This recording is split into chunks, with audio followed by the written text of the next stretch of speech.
केंद्र सरकार की ओर से देर रात लाए गए ऑर्डिनेंस की हर दल निंदा कर रहा है और सबसे ज्यादा कांग्रेस नेताओं के सुर निकल रहे हैं। लेकिन एनडीए सरकार की बुराई करने से पहले कांग्रेस को अपने गिरेबान में झांकने की ज्यादा जरूरत है। आप में से कम ही लोग ये जानते होंगे कि देश में वर्ष 1950 से 2014 तक कुल 679 ऑर्डिनेंसेस लाए गए थे और इन सालों में यानी 64 सालों में से 1-2 साल को यदि छोड़ दें तो कांग्रेस ने ही देश पर राज किया है।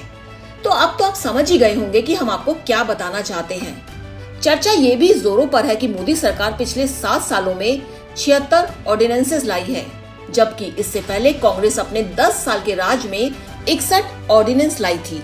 यदि बीजेपी यहाँ कांग्रेस से आगे बढ़ गई तो भाई ये तो राजनीति है और हर कोई एक दूसरे को देखकर रंग बदलता है।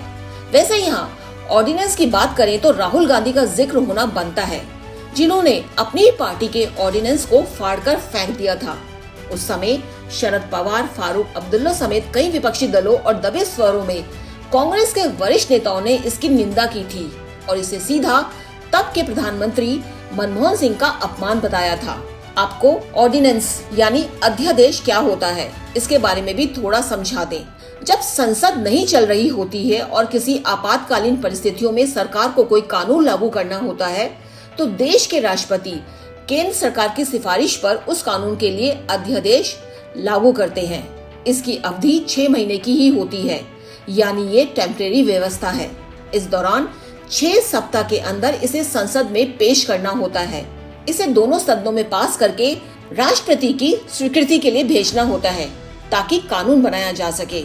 लेकिन हैरानी परेशानी की बात यही है कि हमारे संविधान में अध्यादेश का इस्तेमाल इमरजेंसी सिचुएशन के लिए दिया गया है, लेकिन सत्ता में बैठी हर पार्टी इस अधिकार का बड़ी आसानी से दुरुपयोग कर रही है। अनुजन रोहतगी, आई ऑफ ट्रुथ। हमारे चैनल आई ऑफ ट्रुथ को सब्सक्राइब कीजिए यूट्यूब पर, इसे फॉलो कीजिए फेसबुक पर, इंस्टाग्राम पर, ट्विटर पर और कू पर।